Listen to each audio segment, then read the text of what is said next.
আতাউলক এমরান আমরার বাতিজা। সে এগুলা কইরা এলাকার মানুষের যে একটা চাহিদা আছিল খাওয়ার, আচ্ছা, আচ্ছা। দেখো আমরা কতগুলা নেই এখন। সে বাইরেও এই রমজানে দিব। শশা যে সময় লাগাইছিল সবার বাইরে দিছে। এখন লুবিয়া দেখুন এই সাইডে আচ্ছা, আচ্ছা। লুবিয়া লাগাইছে, আর ২ দিন পরে ধরবো। সে এর মতন যদি আরো কেউ উদ্যোগে থাকতো তাহলে এই এ আমাদের ক্ষীরা বা শশা আনাজের কোনো গ্রামের মাঝে অভাব হইতো না। কিন্তু এগুলার উৎসাহিত যদি সবাই দেখিয়া করতো আরো, তাহলে আরো উন্নত হইতো। এখন এমরান তো সে ডরায় না, মনে করছে খরচ কত যাইবে আমি কইরা দেখি। সোনারগড়ের ঐতিহ্যবাহী লালমুখ বাজারে একমাত্র এমরান ভাইয়ের ক্ষীরা প্রত্যেকটি ব্যবসায়ীরা আড়তদারের হাতে কিন্তু এই ক্ষীরা, এবং আমরা স্বল্প মূল্যে এই ক্ষীরাটা কিন্তু এলাকার মানুষ কিনতে পারছে। যদি তারা যদি ক্যারিং খরচ অনেক বেশি বেড়ে যেত, যদি স্বাস্থ্য সে আনতো, যদি সোনারগড় থেকে আনতো, হয়তো ১ কেজি ক্ষীরা ৫০ থেকে ৬০ টাকা বিক্রি করতো। কিন্তু এখানে দেখা যায় এখানে পার্শ্ববর্তী এলাকায় ইমরান ভাইয়ের কাছ থেকে ক্ষীরাটা খরিদ করার কারণে ক্যারিং খরচ কম হওয়ার কারণে আমরা বাজার মূল্য ৩০ টাকা কেজি করে মানুষ খেতে পারছে। অনেকগুলো কিটা তোমার আব্বুর কয়টা বিটস আছে? অনেকগুলো অনেকগুলা কাজ করে। তোমার আব্বুর সাথে তুমি কাজ করো? হ্যাঁ, কি কাজ তুমি কাজ করো নি তোমার আব্বুর সাথে না। খিরা খাতে? হ্যাঁ, না আমি কাজ দিই কাজ দেখো, খিরা খাওনি তুমি? তোমার আব্বু খিরা মানুষে দেয়নি? দেয়, বিক্রি হয়ে লাই আবার বিক্রিও করে। সে সাহস করে করার ফল দেখা যায় সে ২০,০০০, ৩০,০০০, ৫০,০০০ শশা বেচে ৬০,০০০ টাকা উনার লাভ হইছে। আর এলাকার মানুষও তো খাইয়া দোয়া হই করে। আপনারা কি ফ্রি খাইতেছেন? আমরা ফ্রি ১ কেজি ২ কেজি।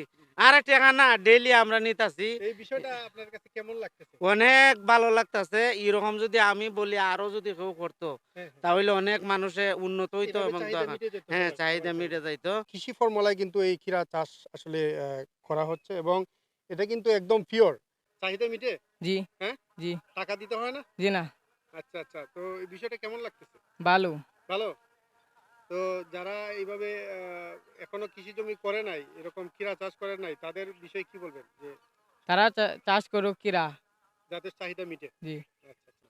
সর্বপ্রথমে ধন্যবাদ মাসুদ ভাই সহ মিজান ভাই যারা আসছেন। আসলে আমি আমার জীবনে ১ম ক্ষীরা চাষ, কোনো সময় ক্ষীরা চাষ করি নাই। এই ক্ষীরা চাষ করার পেছনে রয়েছে এই যে কৃষি অফিসার, উপসহকারী কৃষি কর্মকর্তা জনাব মিশকাত আলম ভাই।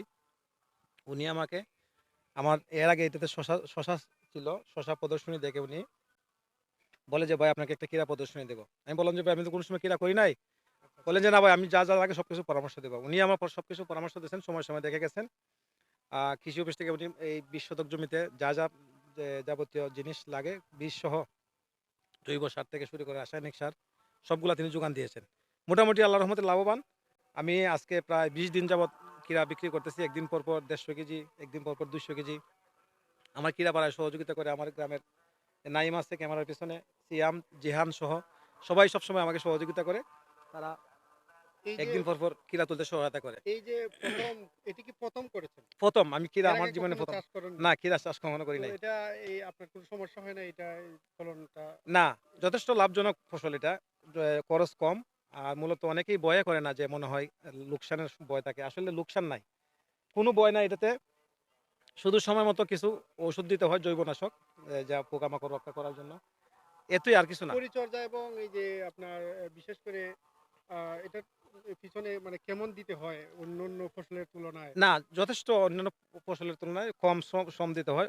শ্রমটা দিতে হয় বিকালবেলা। বিশেষ করে বিকালবেলা একটু কষ্ট লাগে। আমি বাড়িতে আসার পরে বিকালবেলা কালকেও কীটনাশক দিয়েছি এটাতে। আচ্ছা, ১ম শুরুটা যদি একটু বলেন যে কিভাবে এটা শুরু করতে হয়? ১ম শুরুটা হচ্ছে আমি ট্রাক্টর দিয়ে চাষ করি এটাকে যথেষ্ট পরিমাণে হাল চাষ দিয়ে রোপণের উপযোগী করি। টিএসপি সার, পটাশ, টিএসপি, জিপসাম সহ যাবতীয় সার মিশকাত ভাই যা বলছে সবকিছু দেই। দেওয়ার পরে মালচিং পেপার, এই যে মালচিং পেপারটা উনিও আমাকে কৃষি অফিস থেকে প্রদান করছে বিনামূল্যে। আচ্ছা, এই মালচিং পেপারটা বাজার মূল্য আনুমানিক ৬,০০০ টাকা। উনি কৃষি অফিস থেকে আমাকে সরবরাহ করছে। পরে আমি শীত মৌসুম ছিল, প্রচুর ঠান্ডা ছিল। ওই সময় বীজগুলা আমাকে যেটা বলি গ্রামের ভাষায় যেটা বীজের ঘেরায় অনেক কষ্টে আনছি।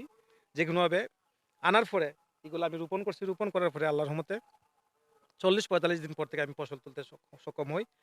আজকে ১৫ দিন যাবৎ তুলতেছি। গতকালকেও বাজারে গেছে, আগামীকালকেও ইনশাল্লাহ বাজারে যাবে। অনেক ভালো একটি ফলন হয়েছে। আমরা এই ক্ষীরা চাষ আমরা দেখতে পেরেছি এবং আমরা যতটুকু জানতে পেরেছি ওনার কাছ থেকে যে এলাকার যে মানুষজন রয়েছেন তাদের কিন্তু ওই যে খাবারের একটা চাহিদা, ক্ষীরা বলেন বা যে কোনো সবজি, উনি কিন্তু বিক্রির পাশাপাশি কিন্তু এই গ্রামের মানুষদেরকে এই সহযোগিতা করে থাকেন এবং বিভিন্ন সময় তারা কিন্তু নিজের হাতেই কিন্তু আমরা দেখতে পাচ্ছেন যে অনেকে কিন্তু নিজের হাতে করে এইগুলা তারা চাহিদা মতো কিন্তু তারা নিয়ে যাচ্ছে এবং উনি কিন্তু এই সামাজিক কর্মকাণ্ডগুলোতে উনি অব্যাহত আছেন আমরা যতটুকু জানি। তো দর্শক, আমি আজকের মতো বিদায় নিলাম। ভালো থাকবেন, সুস্থ থাকবেন।